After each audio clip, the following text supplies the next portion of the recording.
आज हम पढ़ेंगे क्लास 8th की इंग्लिश रीडर का lesson 12 how I taught my grandmother to read. मतलब मैंने मेरी दादी को पढ़ना कैसे सिखाया। तो ये जो स्टोरी है ये एक दादी और एक उनकी पोती की है, जो कि 2 से 3 पेज की है। मैं आपको इसका एक्सप्लेनेशन समझा देती हूँ, स्टोरी आप खुद से रीड कर लीजिएगा। तो मैं स्टार्ट करती हूँ कि जब मैं 12 साल की लड़की थी उस समय मैं अपने दादा दादी के साथ उत्तरी कर्नाटक में एक गांव में रहती थी। उन दिनों परिवहन व्यवस्था बहुत ज़्यादा अच्छी नहीं थी, इसलिए हमें सुबह का पेपर दोपहर में ही मिला करता था। साप्ताहिक पत्रिका एक दिन देरी से आती थी।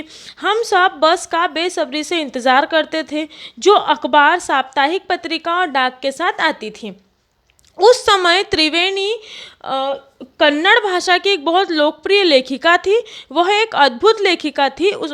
उसने लिखने का तरीका भी बहुत ही अच्छा था और बहुत आसान था। उनके उपन्यासों में से एक उपन्यास काशी यात्रा था, जो कि कन्नड़ भाषा की साप्ताहिक पत्रिका कर्मवीर में धारावाहिक के रूप में दिखाई दी। यह कहानी एक बूढ़ी औरत की थी और उसकी एक काशी जाने की इच्छा की थी। अधिकांश हिंदुओं का यह मानना था कि काशी जाना भगवान विश्वेश्वर की पूजा करना एक परम पुण्य है। इस बूढ़ी औरत को भी इस बात पर विश्वास था और उसके वहां जाने का, उसका संघर्ष का वर्णन उस उपन्यास में किया गया था। कहानी में एक युवा अनाथ लड़की भी है जिसे प्यार हो जाता है, लेकिन शादी के लिए पैसे नहीं होते। अंत में बुढ़िया बिना काशी जाए अपनी सारी बचत दे देती है। वह कहती है कि इस अनाथ लड़की की खुशी भगवान की पूजा से ज़्यादा ज़रूरी है। विश्वेश्वर की यात्रा मेरी दादी की कृष्टिका कभी स्कूल नहीं गई, इसलिए वह पढ़ नहीं सकती थी और हर बुधवार को पत्रिका आती थी और मैं इस पत्रिका का नया एपिसोड पढ़कर उन्हें सुनाती थी। मेरी दादी भी कभी काशी नहीं गई और उन्होंने उपन्यास के नायक के साथ अपनी पहचान बनाई, इसीलिए किसी और से ज़्यादा वह कहानी में आगे क्या हुआ यह सुनने में सबसे ज़्यादा दिलचस्पी रखती थी और जोर देकर कहती थी कि मैं उन्हें धारावाहिक पढ़कर सुनाऊं। एक बार मैं अपने चचेरे भाई के साथ पड़ोस के गांव में शादी के लिए चली गई। उन दिनों एक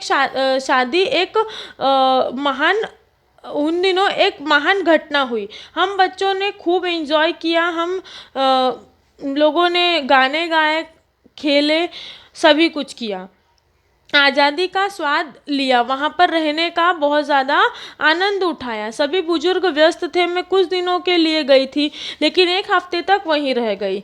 जब मैं अपने गांव वापस आई तो मैंने अपनी दादी की आंखों में आंसू देखा। मैं हैरान रह गई, क्योंकि मैंने उन्हें कभी इससे पहले कठिन परिस्थितियों में भी रोते हुए नहीं देखा था, पर इस बार मैंने उन्हें रोते हुए देखा।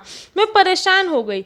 अब अव्वा, क्या हुआ? सब ठीक तो है ना? क्या तुम ठीक हो? उन्होंने सिर हिलाया, लेकिन कोई जवाब नहीं दिया। मैं उनसे समझ गई लेकिन कोई बात याद नहीं दिलाई। रात को खाना खाने के बाद जब हम लोग घर में खुली छत पर सो रहे थे, गर्मी की रात थी और पूर्णिमा थी। अव्वा मेरे पास आकर बैठ गई और कहने लगी। उनके स्नेह भरे हाथों से उन्होंने मेरे माथे को छुआ। मुझे एहसास हुआ कि वह कुछ बोलना चाहती है। मैंने उनसे पूछा, क्या बात है? तो उन्होंने कहा कि जब मैं एक छोटी बच्ची थी, उस समय की बात मैं आपको बता रही हूँ कि जब मैं एक छोटी बच्ची थी तो मैंने अपनी माँ को खो दिया। मेरी देखभाल करने के लिए, मार्गदर्शन करने के लिए कोई नहीं था। मेरे पिता एक व्यस्त व्यक्ति थे और उन्होंने फिर से शादी कर ली थी। उन दिनों लोग लड़कियों के लिए शिक्षा को भी आवश्यक नहीं मानते थे, इसलिए मैं कभी स्कूल नहीं गई। मेरी शादी बहुत कम उम्र में हुई और मेरे बच्चे भी हो गए थे। मैं बहुत व्यस्त हो गई। बाद में मेरे पोते पोतियाँ हुए और हमेशा खाना पकाने और आप सभी को खाना खिलाने में बहुत खुश महसूस करती हूँ। कभी मुझे स्कूल न जाने का पछतावा नहीं होता था। इसीलिए मैंने यह सुनिश्चित किया कि मेरे बच्चों और पोता पोतियों को अच्छी पढ़ाई करवाऊँ। मुझे समझ नहीं आ रहा था कि मेरी 62 साल की दादी मुझे ये सब 12 साल की लड़की को यह सब बातें इतनी रात को क्यों बता रही हैं, अपनी जीवन की कहानी मुझे क्यों बता रही हैं। लेकिन मुझे पता था कि वो मुझसे बहुत प्यार करती हैं और वह मुझसे बात क्यों कर रही हैं, इसका कोई कारण तो होगा। मैंने उनके चेहरे की ओर देखा, वह दुखी था और आँखों में आँसू भर आए थे। अव्वा, आप रो मत। क्या बात है? क्या मैं आपकी किसी तरह से मदद कर सकती हूँ? क्या मैं आपकी किसी तरह से मदद कर सकती हूँ? हाँ, अव्वा ने कहा, हाँ मुझे तुम्हारी मदद की ज़रूरत है। और उन्होंने आगे बात जारी रखी। उन्होंने मुझसे पूछा कि क्या तुम मुझे पढ़ा सकती हो? अगली बार जब कन्नड़ की पत्रिका आएगी तो तुम मुझे 12 खड़ी सिखाओगी? मैं बहुत मेहनत करूँगी और मैं अगले दशहरे तक पूरी 12 खड़ी सीख लूँगी। मैंने दादी की ओर देखा और मुस्कुरा के कहा कि तुम 62 साल की उम्र में वर्णमाला सीखोगी? तुम चश्मा पहनती हो और किचन में काम करती हो। दादी ने मुझसे कहा कि पढ़ने की कोई सीमा नहीं होती। अगले दिन से ही मैंने फिर दादी की ट्यूशन स्टार्ट कर दी और पढ़ाना उन्हें शुरू किया। दादी एक बहुत अच्छी स्टूडेंट रही और अगले दिन कर्मवीर पत्रिका घर आई। इस दशहरे के पर्व पर दादी ने पोती के पैर छूने के लिए उनके पास गई तो मैंने चिल्लाकर पीछे खसकी कि दादी आप ये क्या कर रही हो? तो दादी ने कहा कि बेटा आप मेरी शिक्षिका हो और मैं मेरे शिक्षिका के पैर छू रही हूँ, मैं अपनी पोती के पैर नहीं छू रही हूँ। तो मुझे मतलब अपने पैर छूने दो। गुरु सबसे बड़ा होता है। गुरु की कोई एज और कोई भी जेंडर और कोई भी उम्र नहीं होती है।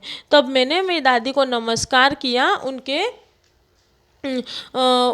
मेरा पैर नहीं छूने दिए और मेरी दादी ने मुझे काशी यात्रा के कुछ शब्द और पब्लिशर के नाम पढ़कर सुनाए और उन्होंने मुझसे कहा कि मैं अब पढ़ना सीख गई हूँ और वह मुझे कर्मवीर पत्रिका के कुछ कुछ शब्द और पब्लिशर्स के नाम जो थे वो पढ़कर सुनाने लगी। और उसके बाद मेरी दादी कहने लगी कि मैं एक अच्छी स्टूडेंट बनकर रहूँगी।